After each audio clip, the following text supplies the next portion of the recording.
In April 1908, the town of Invercargill in New Zealand was rocked by one of the worst tragedies ever to occur in the area.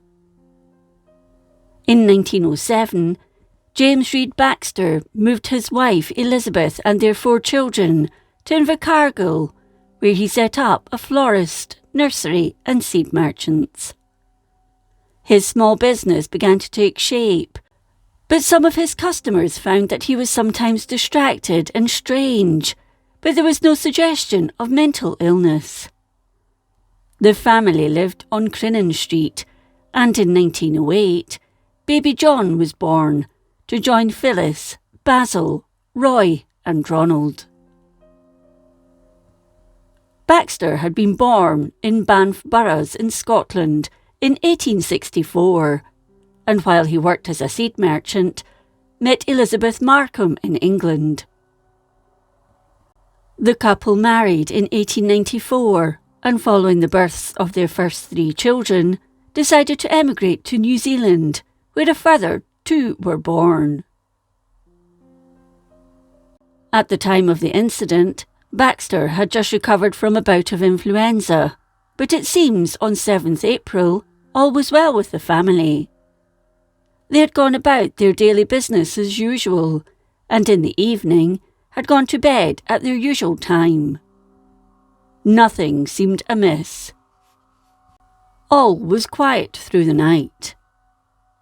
In the morning, their next-door neighbour, Archibald McLean, a city missionary, noticed the stillness of the Baxters' household. It was highly unusual, so he walked to the house and peered through a window. He wasn't prepared for what he saw. The bloodied bodies of 2 children were lying on the bed. Immediately he raised the alarm with the police, and Sergeant Matheson arrived quickly on the scene. The 2 men managed to gain access from a window and stood horrified as they saw the children. The 2 boys, 9-year-old Basil and 4-year-old Roy, lay on the bed, their heads having been deeply cut, with wounds open, and blood soaked the pillows. In the room directly behind, they found 2-year-old Ronald, who lay on his bed, dead. His head had been smashed in. On the floor next to the bed by a chest of drawers was Phyllis, the oldest of the children. She was still alive but unconscious, with a deep wound to her head. The 2 men then went to the parents' bedroom. As they entered, Elizabeth started up and asked, "What has happened?" before falling back on the pillow unconscious. The baby, 6-week-old John, lay in his cot next to the bed. He was alive, but also had an injury to his head. An ambulance was called for, and the 3 wounded were taken to the local hospital, while Matheson and McLean continued their search for Baxter. As they did so, they found the door leading from the kitchen to the scullery and bathroom locked, so rushed outside. They managed to peer through the bathroom window, and it was there they saw the body of 43-year-old Baxter. They found an axe and smashed the bathroom door down. He was lying in the bath, his legs so long they reached over the end of it, with a gun in his hand. He had shot himself. Also in the bath was a stove scraper, around 30 inches long, and it was immediately suspected this was the weapon that had been used on the other family members. Also found by the bath was a candlestick, no doubt used to see with as he carried out the murders. A gun had been purchased on Monday 6th April, after he returned his initial purchase, a .22 bore Remington rifle, exchanging it for a 12-gauge fowling piece.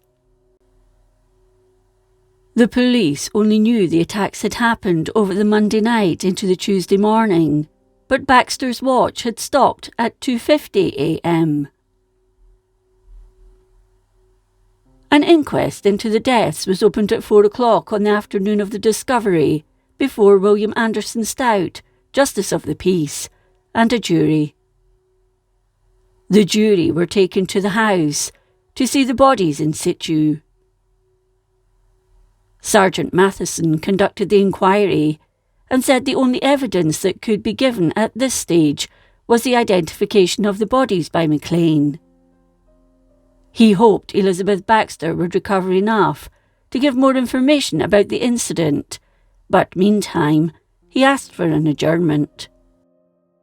McLean told those present he'd heard nothing, no noise or disturbance during the night, and had noticed nothing unusual in Baxter's manner. He said that between 10:45 and 11 a.m, he'd come to the front window, raised the blind, and saw the bodies of Basil and Roy.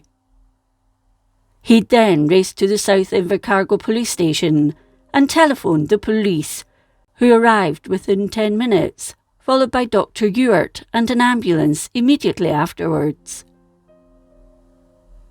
It was hoped the three taken to hospital would recover. However, 37-year-old Elizabeth died on the morning of 10th April, while John died 2 days later.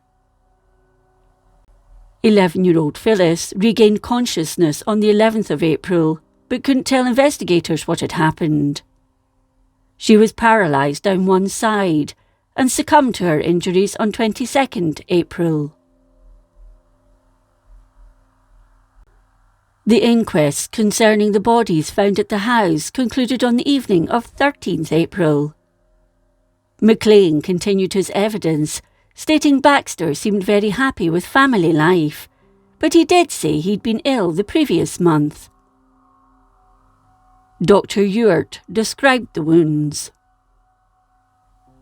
George MacArthur, however, threw some light on Baxter's state of mind on the Monday.